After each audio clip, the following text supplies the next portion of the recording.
할렐루야. 3월 1일 사순절 첫 번째 주일 예배 오신 여러분들을 진심으로 환영합니다. 이 시간에 다 함께 일어나셔서 사도신경으로 신앙 고백하심으로 함께 예배하며 나아가도록 하겠습니다. 나는 전능하신 아버지 하나님 천지의 창조주를 믿습니다. 나는 그의 유일하신 아들 우리 주 예수 그리스도를 믿습니다. 그는 성령으로 잉태되어 동정녀 마리아에게서 나시고 본디오 빌라도에게 고난을 받아 십자가에 못 박혀 죽으시고 장사된 지 사흘 만에 죽은 자 가운데서 다시 살아나셨으며 하늘에 오르시어 전능하신 아버지 하나님 우편에 앉아 계시다가 거기로부터 살아있는 자와 죽은 자를 심판하러 오십니다. 나는 성령을 믿으며 거룩한 공교회와 성도의 교제와 죄를 용서받는 것과 몸의 부활과 영생을 믿습니다. 아멘. 우리 함께 주 안에 있는 나에게 찬양하도록 하겠습니다.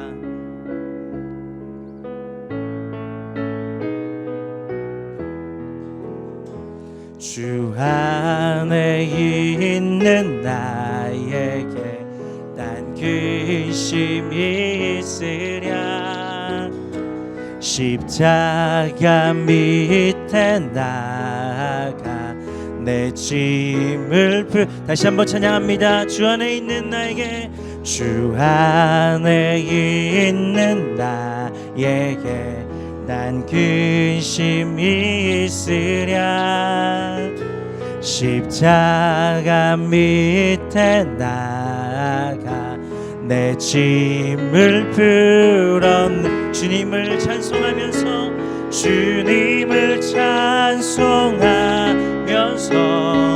할렐루야 할렐루야 내 앞길 멀고 험해도 나 주님만 따라가 그 두려움이 변하여 그 두려움이 변하여 내 기도 되었고 전날의 한숨 변하여 내 노래 돼 다시 한번 그 두려움이 변하여 그 두려움이 변하여 내 기도 되었고 전날의 한숨 변하여 내 노래 되었네. 주님을 찬송하며 주님을 찬송하면서 할렐루야 할렐루야 내 앞길 멀고 험해도 나 주님만 따라갈 내 주는 자비하셔서 내 주는 자비하셔서 늘 함께 계시고 내 궁핍함을 아시고 늘 채워주시 내 주는 자비하셔서 내 주는 자비하셔서 늘 함께 계시고 내 궁핍함을 아시고 늘 채워주시 주님을 찬송하며 주님을 찬송하면서 할렐루야 할렐루야 내 앞길 멀고 험해도 나 주님만 따라가 내 주와 맺은 언약은 내 주와 맺은 언약이 영불변하시니 그 날아가기까지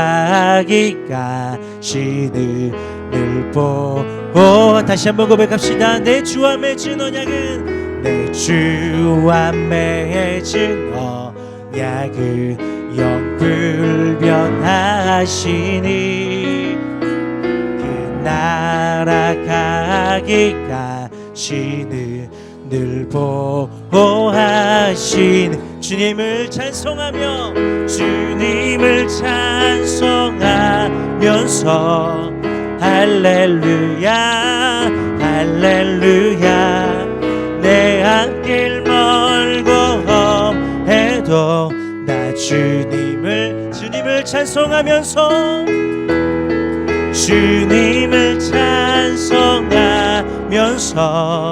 할렐루야 할렐루야 내 앞길 멀고 해도 나 주님 다시 한번 주님만 찬송하면서 주님을 찬송하면서 할렐루야 할렐루야 내 앞길 멀고 해도 나 주님만 따라가리 나 주님만 따라가리 나 주님만 따라가리. 아멘. 이 시간 자리에 앉으셔서 주님 따라가기를 결단하시면서 잠시 묵상으로 기도하시겠습니다. 사랑의 주님 감사합니다. 주님 안에 있는 우리에게 어떠한 근심 두려움 없는 줄 믿습니다. 주님께서 함께하여 주심으로 모든 어려움 이기고 늘 승리할 수 있도록 주여 인도하여 주시옵소서. 대신 주님 감사드립니다.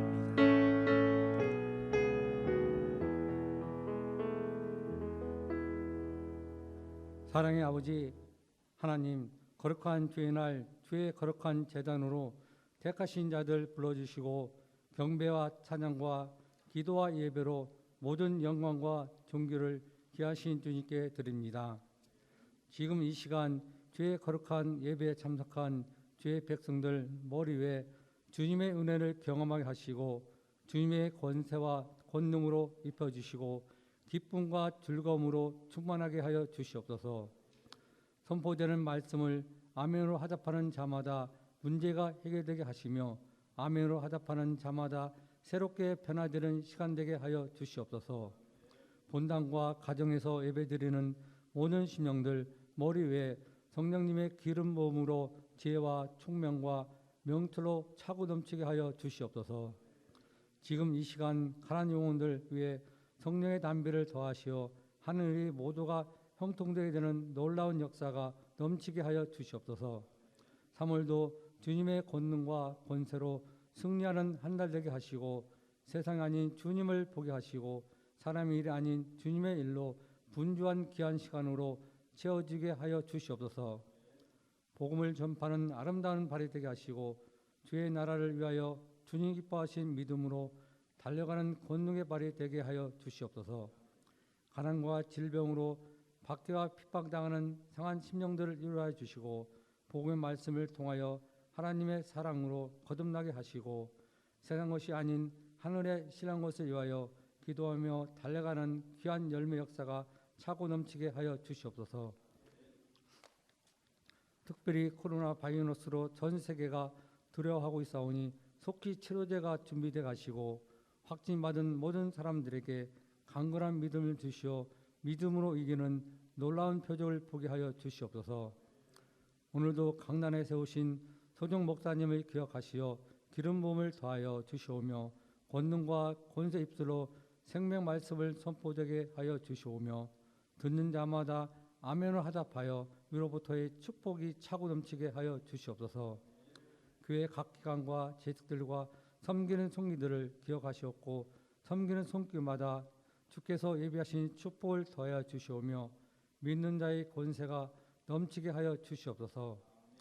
오늘도 귀한 은혜와 영광으로 충만하여 주심에 감사드리며 이 모든 영광 홀로 받으시오며 모든 것 감사드리며 예수 그리스도의 이름으로 기도합니다. 아멘.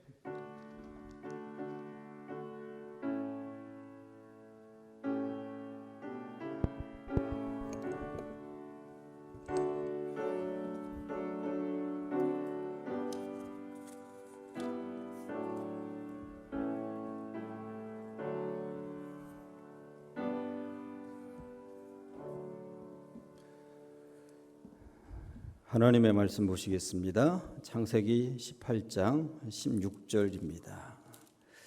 창세기 18장 16절입니다.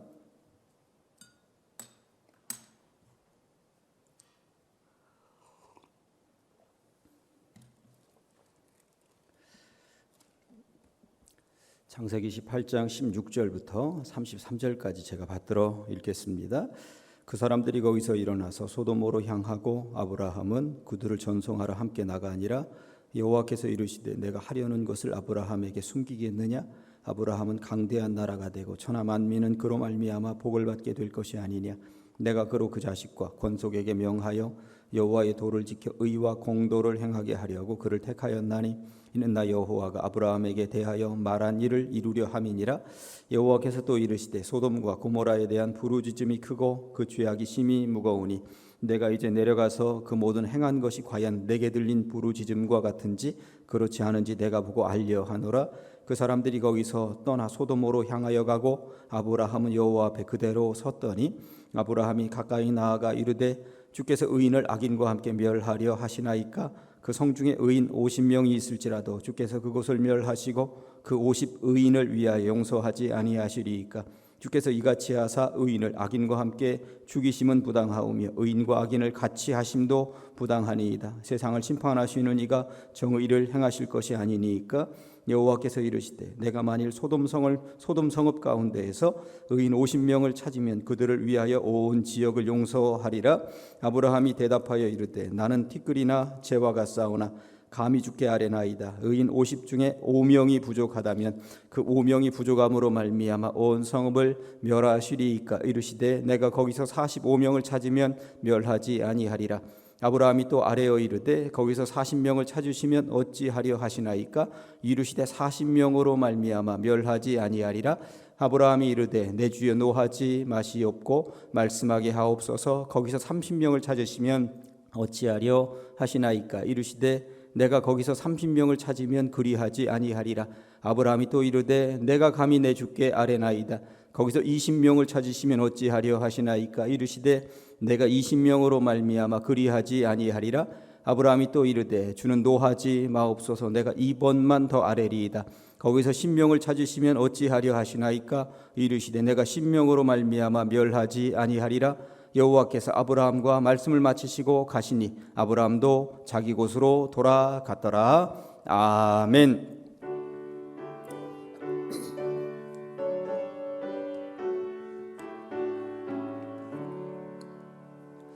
내게 있는 모든 것을 아낌없이 드리네. 사랑하고 의지하며 주만 따라 살리라. 주께 드리네. 주께 드리네. 사랑하는 그 주 앞에 모두 드리네.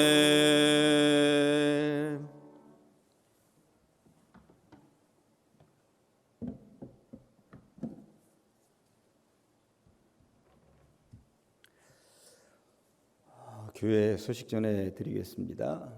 오늘은 주로 가정에서 많이 가족들과 함께 예배 드리고 계실 텐데요. 그럼에도 불구하고 함께 가족들끼리 우리 교회 표 같이 한 목소리로 해보시겠습니다. 시작.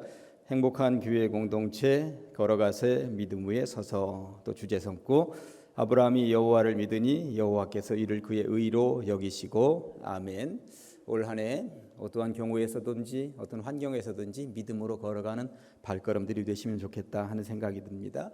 지난 수요일부터 사순절이 시작이 되었어요. 사순절 주님께서 고난당하신 것을 우리가 기념하면서 지키는 40일간의 절기입니다. 다른 어느 때보다도 더 가정에 머물러 있을 수밖에 없고 여러 가지 환경이 우리를 홀로 있게 하는 환경입니다. 이럴 때일수록 말씀을 조금 더 묵상하시고 그렇게 지내시면 좋겠습니다. 앞에 있는 강단보도 보라색으로 바뀌어 있는 것을 아실 것입니다. 보라색은 고귀하다, 또 기다린다, 그런 의미를 담고 있습니다. 특별 광고 드리도록 하겠습니다. 코로나19와 관련되어서 주일 예배는 1부와 2부로 진행을 하되 가급적 가정에서 예배 드릴 수 있도록, 지금 가정에서 영상으로 예배를 드리는 분들도 계시겠습니다만 그렇게 저희들이 준비했습니다. 또 새벽, 수요, 금요 기도회에는 밴드를 통해서 제가 이번 주 중에도 며칠은 말씀을 좀 나누었습니다만 아침 6시에 밴드를 통해서 새벽기도 자료가 나 밴드에 이제 올려질 수 있도록 할 것입니다. 주로 홀로 있는 시간들이 많으니까 꼭 밴드 열어서 그날그날의 말씀 묵상 자료를 꼭 묵상하시고, 또 다른 때보다도 그 댓글을 다시는 분들 글을 보면서 제가 참 많은 은혜를 받았어요. 이런 성도님들의 마음이 있구나 하는 생각이 들어서. 그런데 제가 6시에 이렇게 보낼까 말까 고민도 사실 했었어요. 이게 6시면 아직 잠들어 있다가 평소에 새벽기도 안 하던 분들이 한참 잠들어 있을 시간인데 너무 이른 시간에 날리다가 또 이렇게 누군가 짜증내거나 그러면 어쩌나 함에도 불구하고 새벽기도 자료이기 때문에 6시에 무조건 보냅니다. 그 대신 밴드 이곳저곳 찾아보면 6시에 띠링하고 울리는 소리를 무음으로 해놓을 수 있는 기능도 있거든요. 그런 기능이 꼭 필요하시면 사무실에 말씀하시든지 아니면은 젊은 아이들에게 물어보시든지 그렇게 하면 무음으로 할 수도 있으니까 그렇게 해서 하여튼 올리는 자료는 그렇게 6시에 매일 올리도록 하겠습니다.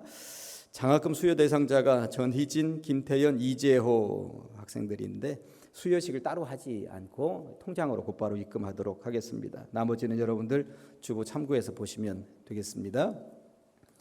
하나님 앞에 예물 드리셨습니다. 11조 1,000번의 비전, 월삭 감사한금, 다양한 감사 예물 드리셨습니다. 기도하십니다. 하나님의 크고 놀라우신 은혜를 감사합니다. 하나님, 코로나로 인하여서 전 국민들이 두려움에 휩싸여 있고 교회도 예배의 틀을 바꾸는 이러한 시대까지 왔습니다. 하나님, 이러한 모든 일들을 잘 이겨내는 그런 삶이 될 수 있도록 이끌어 주시옵소서. 주님께서 이번 기회에 저희들이 예배가 무너지는 것이 아니라 더 사모함이 많아지게 하여 주시옵시고, 어떻게든 다시금 모여서 예배할 수 있는 날을 고대하며 살아가는 성도들 되게 하여 주시옵소서. 주님 앞에 예물 올려드립니다. 10의 1조로 구별하였습니다. 일터 주셨고 건강 주셨습니다. 하나님께서 받으시옵시고, 그리고 다양한 목적 헌금 감사 예물 올려드리오니 이 예물 속에 담겨있는 기도의 제목들 주님 받으시사 복의 복으로 은총 위에 은총으로 평강 위에 평강으로 되돌려 주시옵소서. 이 시간 주의 음성 듣길 원합니다. 종이 설교합니다. 하나님의 말씀을 한치 오차도 없이 그대로 잘 전달하게 하시고, 본당에 머물러 있든지 가정에 머물러 있든지 한 가지로 주의 성령을 체험할 수 있도록 하여 주시옵소서. 예수님의 이름으로 기도합니다. 아멘.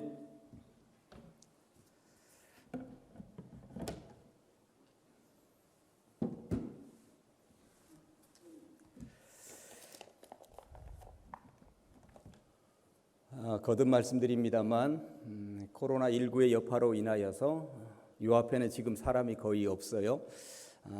가정에서 예배 드리는 분들이 많이 계실 텐데, 가정에서 예배를 드리든지 또 이곳에서 소수의 인원으로 예배를 드리든지 하나님의 은혜가 늘 함께 머물러 있으시기를 주님의 이름으로 간절히 축원합니다.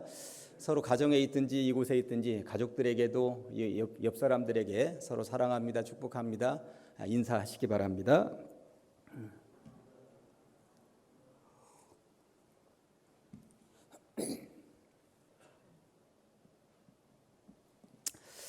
사도행전 7장과 8장에 의하면 초대교회에 핍박이 들이닥쳤습니다. 사울이라고 하는 무지막지한 자가 스데반 집사를 향하여 돌을 집어 던지고 그를 죽인 이후에 초대교회는 핍박의 광풍이 물밀듯이 밀려왔습니다.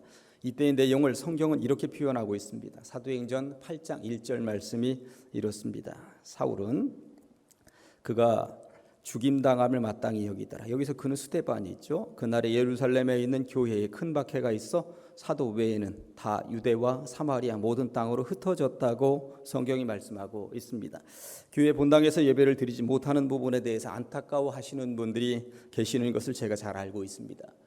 이 한 사람의 목사로서 전들 마음이 편하겠습니까? 저는 정말 눈물겹습니다. 교회는 2000년의 역사 속에서 늘 핍박의 중심에 있어 왔습니다. 그러나 잘 이겨냈습니다. 초대교회에 핍박이 왔을 때 성도들은 지하 무덤으로 들어가서도 예배 처소로 삼았고요. 땅을 파고 땅 속으로 숨어 들어가서도 예배 처소를 삼아서 하나님 앞에 예배했습니다. 첫 순교자가 나온 스데반 집사 때도 그렇습니다. 성도들은 뿔뿔이 흩어져서 그렇게 예배를 드렸다고. 그렇게 흩어졌기 때문에 이디오피아에도 복음이 들어갔고 안디옥 교회도 세워졌다고 성경 뒷부분의 이야기는 기록하고 있습니다. 그렇지만 사도들만큼은 예루살렘 교회를 굳건히 지켰다고 말씀하고 있습니다. 물론 코로나19가 핍박은 아닐 수 있습니다. 그러나 초대교회 성도들을 위협하던 칼과 창, 그리고 직접 날아오던 돌멩이 같은 그러한 요소들과는 분명히 거의 같은 것은 아니겠는가 하는 생각이 드는 것입니다. 이에 우리 교회 성도들은 뿔뿔이 흩어져서 예배하도록 했고요. 장로님들과 목회자들을 중심으로 해서 교회를 지키자, 그렇게 해서 이런 예배의 형태가 투트랙으로 지금 진행이 되고 있는 것을 말씀을 드립니다. 누군가는 이런 말씀을 하실 수도 있습니다.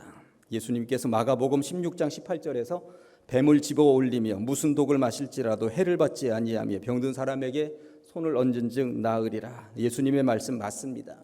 그러나 여기에서 중요한 것은 성도라 해서 모든 사람 100%가 이 능력을 다 부여받은 것은 아니라고 하는 것이 중요한 것입니다.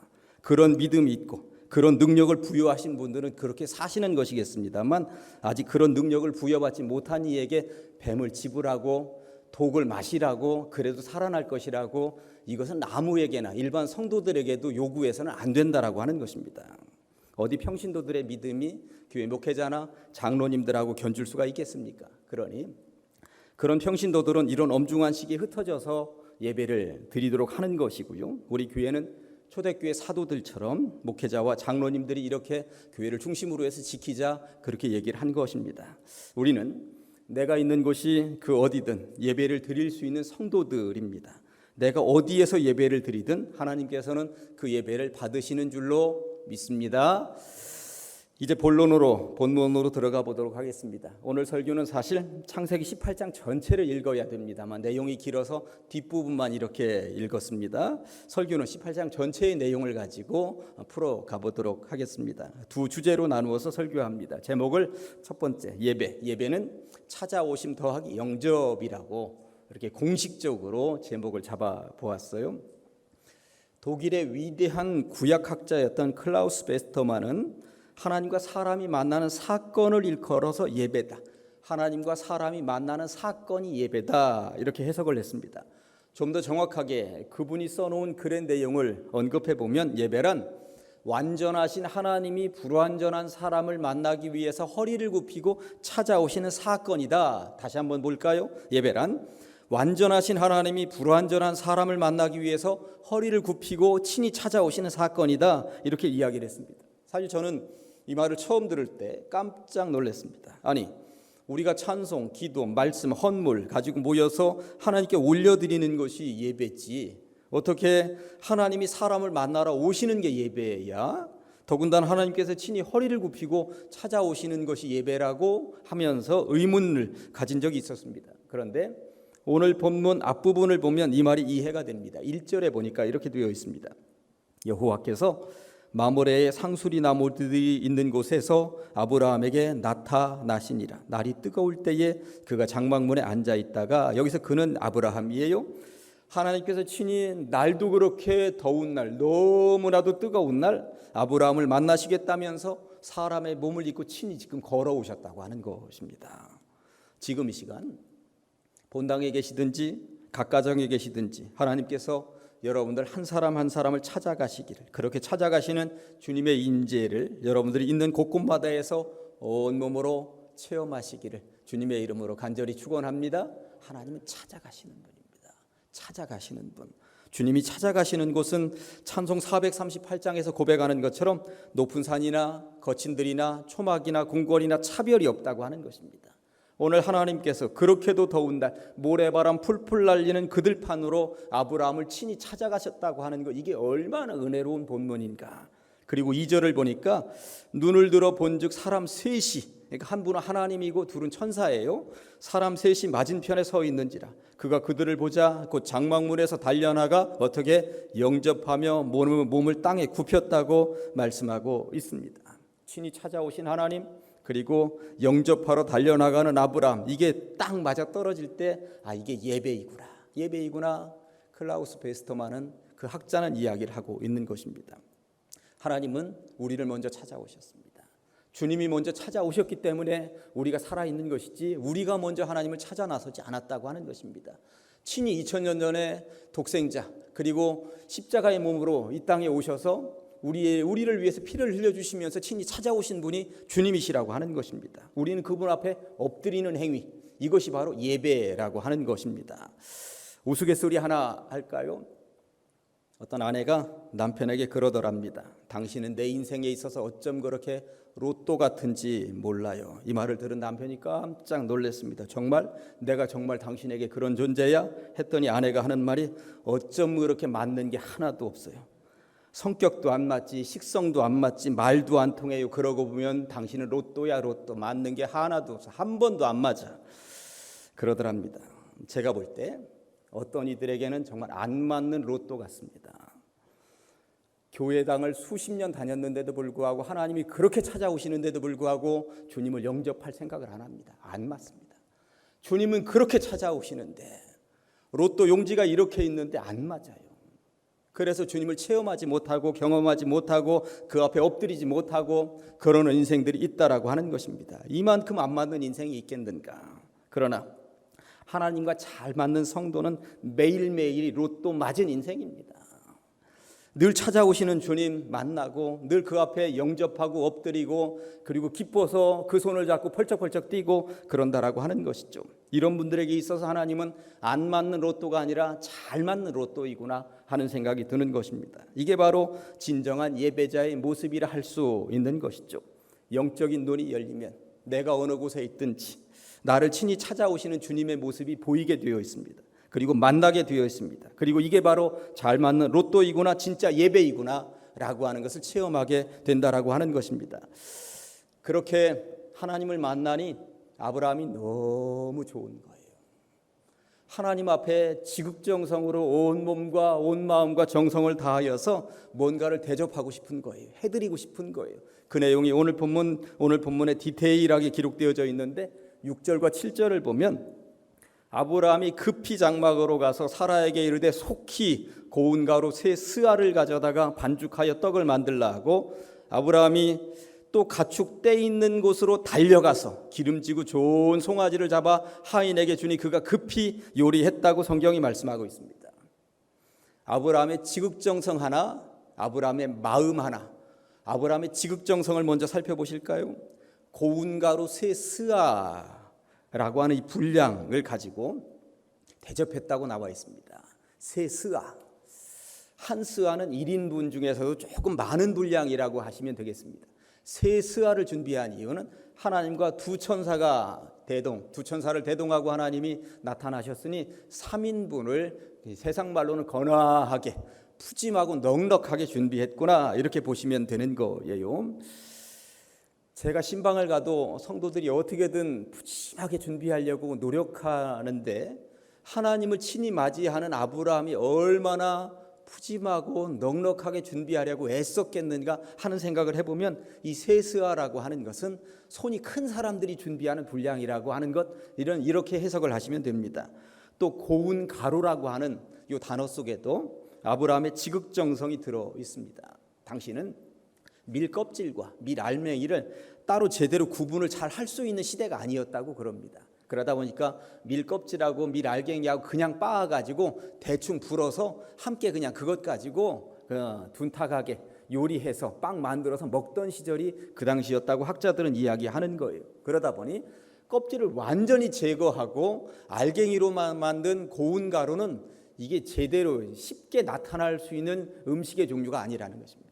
하나님 앞에만 예배 드릴 때 사용하는 정말로 극진한 손님만 대접하는 그러한 고운 가루였다라고 하는 것입니다. 이렇게 준비한 세스아는 굉장히 많은 분량이었던 것입니다. 그만큼 아브라함은 지극정성으로 하나님 앞에 준비를 해서 대접하고 있구나 하는 것을 알 수 있습니다. 더군다나 7절에서는 기름지고 좋은 송아지를 잡았다고 말씀하고 있습니다.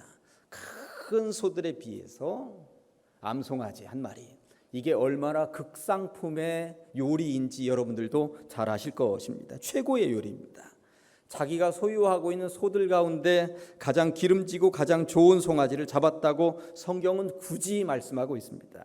이 부분도 하나님을 향한 아브라함의 지극정성이구나 하는 것을 엿볼 수가 있는 것이죠. 이런 지극정성과 더불어 우리는 6절과 7절을 통해서 아브라함의 마음도 읽을 수 있습니다. 보셨죠? 6절에서는 급히, 또 속히, 7절에서는 달려가서, 그리고 또 급히, 이런 단어들이 계속 반복이 되고 있는 것입니다. 아브라함의 마음이 얼마나 분주하게 최선을 다해서 빨리빨리 잘 대접하고 빨리 요리를 하고 싶은 마음이 있겠는가. 8절은 더 놀랍습니다. 아브라함이 엉긴 젖과 우유와 하인이 요리한 송아지를 가져다가 그들 앞에 차려놓고 나무 아래 모셔 섬에 그들이 먹었다고 성경을 말씀하고 있습니다. 이제까지 6절과 7절과 8절에서 아브라함이 대접한 요리의 목록을 제가 언급을 해보면 6절에서는 고운 가루 세스아, 그 세스아로 만든 빵, 7절에서는 기름지고 좋은 송아지 요리, 8절에서는 엉긴 젖이라 했으니 오늘날로 말하면 요거트입니다. 그리고 생우유까지도 거기에 곁들였다고 말씀하고 있습니다. 당시 아브라함이 대접할 수 있는 최고의 요리로 하나님 앞에 한가득 진수성찬을 지금 차려 놓았다는 이야기인 것입니다. 그러면서 저는 8절 끝부분에 모셔 섬에 그들이 먹으니라 라는 단어를 한참이나 묵상해 보았습니다. 이렇게 준비한 음식을 하나님과 천사들이 만나게 들고 계신데 아브라함이 모셔 서 있었다고 말씀하고 있는 거예요. 어떤 자세였을까요? 두 손을 앞으로 배꼽에다가 모으고 고개를 지그시 내려다보면서 공손하게 흐뭇한 미소를 지으면서 바라보고 있었던 내용 아니겠는가. 그런데 여러분은 지금 아브라함이 이렇게 하고 있는 아브라함의 이 나이가 지금 몇 살인지 아십니까? 99살입니다. 아니 목사님 어디 99살이라고 써 있습니까? 누군가가 물으실지 모르겠습니다만 10절의 말씀이 이렇습니다. 그가 이르되 내년 이맘때 내가 반드시 내게로 돌아오리니 네 아내 사라에게 아들이 있으리라. 내년 이맘때 네 아들, 네 부인에게 아들이 있으리라. 100살의 아들 낳잖아요. 그러면 지금은 1년 전이라는 이야기. 1년 전 99살 때라고 하는 이야기인 것입니다. 99살. 여러분들 머릿속에 99살을 한번 상상해 보시기 바랍니다.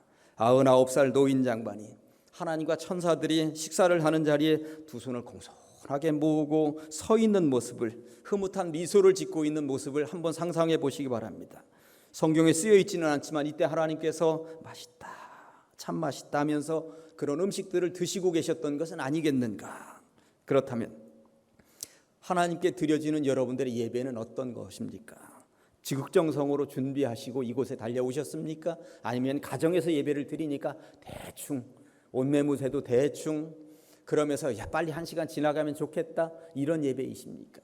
본당에서 드리든 가정에서 드리든 나는 어떠한 형태의 예배든지 아브라함의 이 지극정성을 배워야 된다라고 생각을 합니다.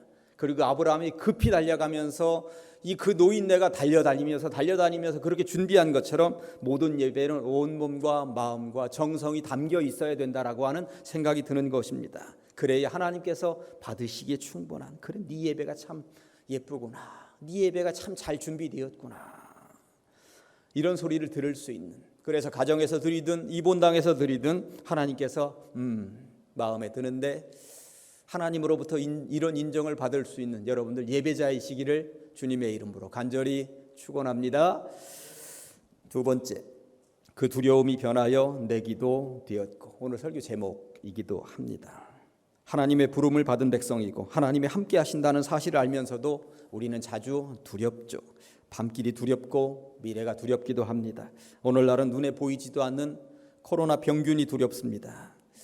모두가 보고 싶은 성도들이고 다 같이 모여서 예배를 드리고 싶지만 이렇게 두려운 요소들로 인하여 우리는 지금 방송으로 예배를 하고 있습니다. 아브라함에게도 두려움이 몰려왔습니다. 하나님의 부름을 받은 하나님 나라 백성이요 금방 하나님께서 찾아오셨기에 예배를 드렸고 체험을 했음에도 불구하고 어느 한 지역이 죄악으로 인해 심판을 받을 수밖에 없다는 소식은 아브라함에게 있어서 청천벽력과도 같은 소식이었던 것이죠.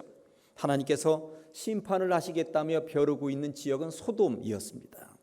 그 땅에는 사랑하는 조카 롯과 롯의 부인 그리고 두 딸이 살고 있었습니다. 갈대아 우르에서 데리고 나올 때부터 그들 가족 4명은 아브라함의 책임이었습니다. 그런데 소돔이 멸망을 하면 그들도 함께 죽어 나가게 될 것은 불을 보듯이 뻔한 것입니다. 아브라함에게 두려움이 몰려왔습니다. 어떻게든 하나님께 부탁을 내서 불벼락을 취소시키든지 조카 롯을 어떻게든 건져내야 되겠다는 생각이 들었던 것이죠. 그런 두려움 속에서 아브라함의 기도가 시작되었습니다. 23절과 24절에 보니까 아브라함이 가까이 나아가 이르되 주께서 의인을 악인과 함께 멸하려 하시나이까 그 성 중에 의인 50명이 있을지라도 주께서 그곳을 멸하시고 그 50의인을 위하여 용서하지 아니하시리까 라고 하면서 간절하게 기도하는 것이죠. 사실 소돔이라고 하는 그 성 걱정이 아니라 조카 부인, 조카 딸내미들, 이게 걱정이었습니다. 그 당시 소돔성에 과연 몇 명이나 살고 있었는지에 대한 정보는 전혀 성경 어디에도 나와 있지 않습니다. 최소 500명이 살고 있었다 하더라도 50명의 의인을 위하여 간구하는 아브라함의 마음속에는 그래도 10분의 1 정도는 제정신을 가지고 있는 똑바로 사는 놈들이 있겠지 하는 생각을 했을 것입니다. 하나님의 대답은 쿨했습니다. 그래? 50명의 의인이 있으면 내가 다 용서해 주지. 아브라함은 아차 싶었습니다. 아닌가 보다. 50명도 없는가 봐. 하나님 잠깐만요. 숫자 수정합니다. 45명이요. 그래? 45명만 있어도 내가 다 용서해 주지. 이거 봐라. 45명도 없는 거야? 하나님 잠깐. 다시 40명. 그래 40명도 좋아. 하나님 죄송해요. 30명. 30명 콜. 하나님 20명이요. 20명도 좋고. 하나님 이번 한 번만, 제발 이번 한 번만 말씀드릴게요. 10명이요. 10명만 있어도. 그래 10명도 좋지. 10명만 있어도 멸망시키지 않으마. 이 장면을 읽으면서 제가 놀란 것은 하나님도 참 대단하시지만 아브라함도 참 대단하구나. 하나님을 가지고 노는 것도 아니고 몇 번씩이나 숫자를 바꾸면서 하나님을 설득하고 있는 것입니까? 처음에 50으로 시작하더니 45, 40, 30, 20, 10 무려 6번이나 기도 제목을 지금 바꾸고 있는 것입니다. 그런데도 하나님께서는 귀여운 손주 앞에 할아버지처럼 너털 웃음을 지으시면서 다 들어주신다고 하는 사실입니다. 그래 알았다. 아무렴 누가 부탁을 하는데 아브라함 네 부탁인데 내가 다 들어주지. 걱정하지 말아라. 그럼 이런 장면 같지 않습니까? 지난주에도 말씀을 드렸습니다만 고향 떠난 아브라함은 늘 두려웠습니다. 기근이 두려워서 애굽으로 피신길에 올랐었고요. 애굽 왕이 두려워서 부인 사례를 누이라고 속이고는 겨우 살아남았습니다. 근동에 전쟁이 터졌는데 포로로 잡혀간 조카 롯을 겨우 구출해 왔습니다만 전쟁도 두려움이었습니다. 그리고 지금 당장 소돔성이 멸망을 당하고 조카 롯의 가정이 다 죽어간다는 사실도 두려웠습니다. 그러나 아브라함은 이제 두려움을 대하는 방식에 있어서 달라졌습니다.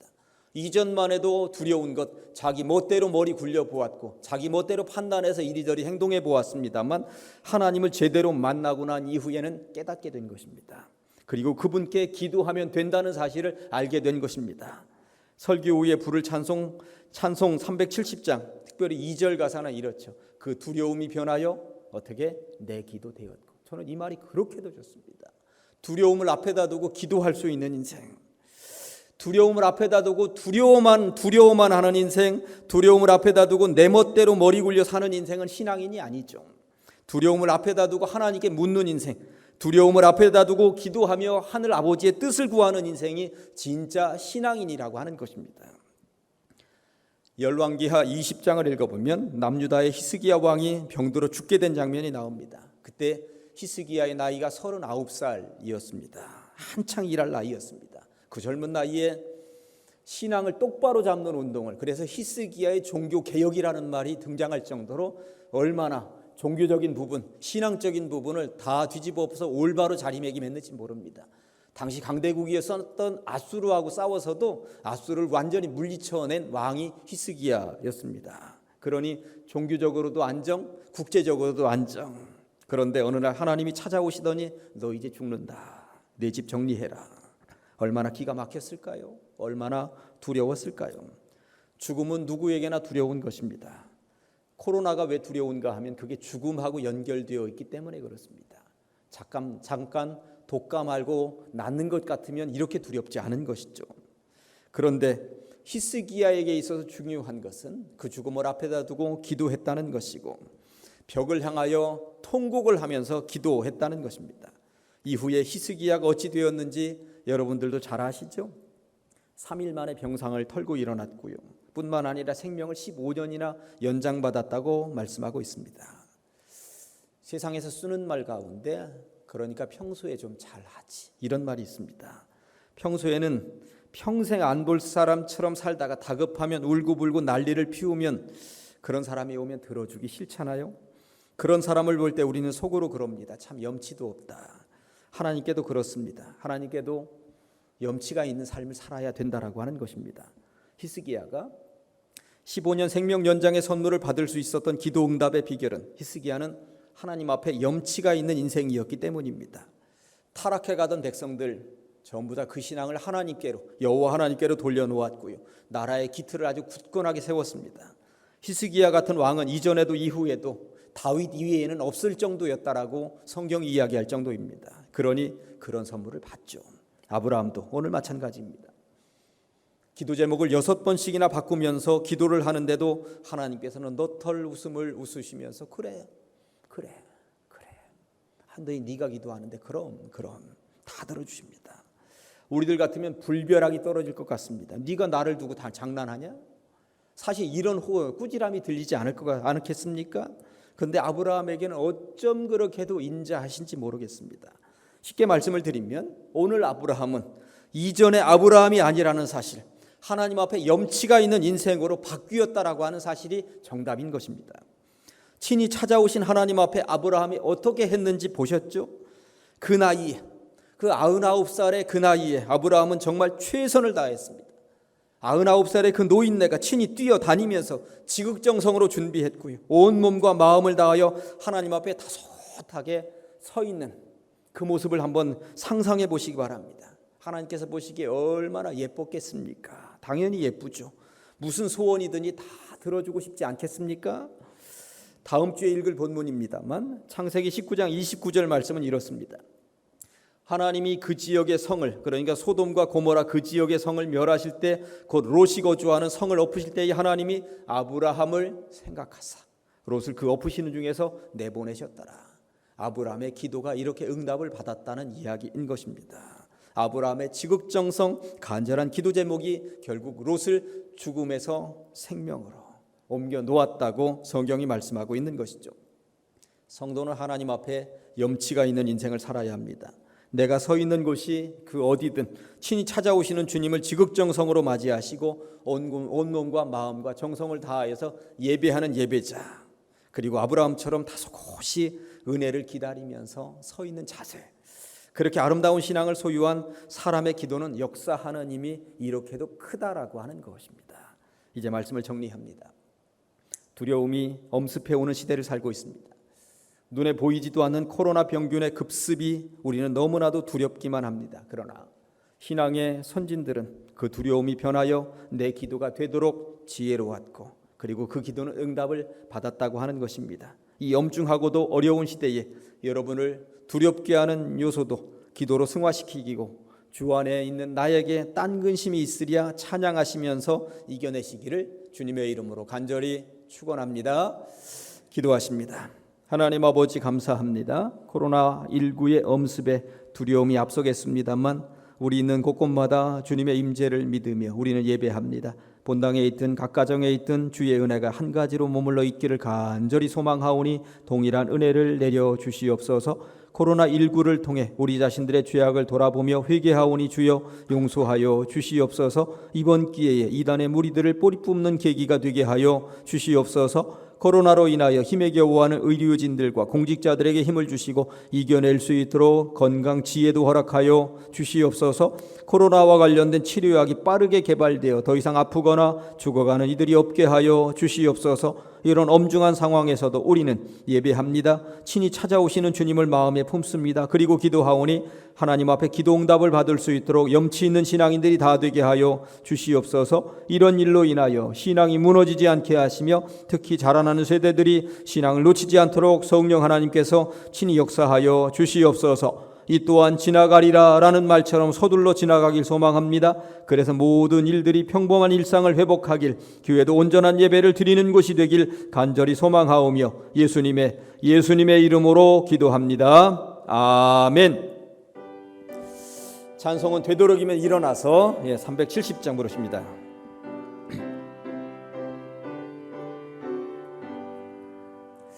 주 안에 있는 나에게 딴 근심이 있으랴 십자가 밑에 나아가 내 짐을 풀었네. 주님을 찬송하면서 할렐루야 할렐루야 내 앞길 멀고 험해도 나 주님만 따라가리. 그 두려움이 변하여 내 기도 되었고 전날의 한숨 변하여 내 노래 되었네. 주님을 찬송하면서 할렐루야 할렐루야 내 앞길 멀고 험해도 나 주님만 따라가리. 내 주는 자비하셔서 늘 함께 계시고 내 궁핍함을 아시고 늘 채워주시네.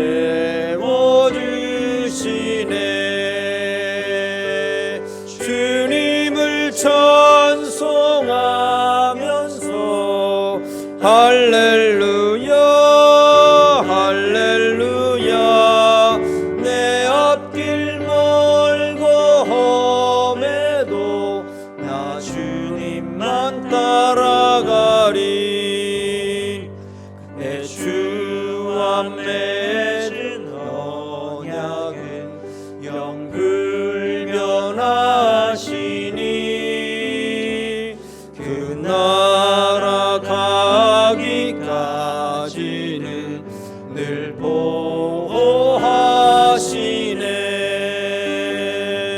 주님을 찬송하면서 할렐루야 할렐루야 내 앞길 멀고 험해도 나 주님만 따라가리. 오늘의 말씀 창세기 18장 22절 23절 아브라함의 간절한 내용을 가지고 보았습니다. 두 번 하십니다. 그 사람들이 거기서 떠나 소돔으로 향하여 가고 아브라함은 여호와 앞에 그대로 섰더니 아브라함이 가까이 나아가 이르되 주께서 의인을 악인과 함께 멸하려 하시나이까. 그 사람들이 거기서 떠나 소돔으로 향하여 가고 아브라함은 여호와 앞에 그대로 섰더니 아브라함이 가까이 나아가 이르되 주께서 의인을 악인과 함께 멸하려 하시나이까. 아멘. 기도하십니다.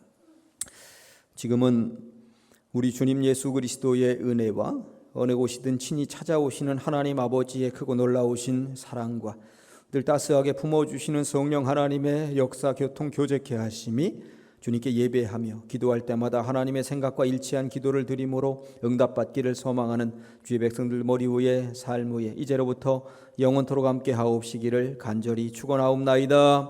아멘.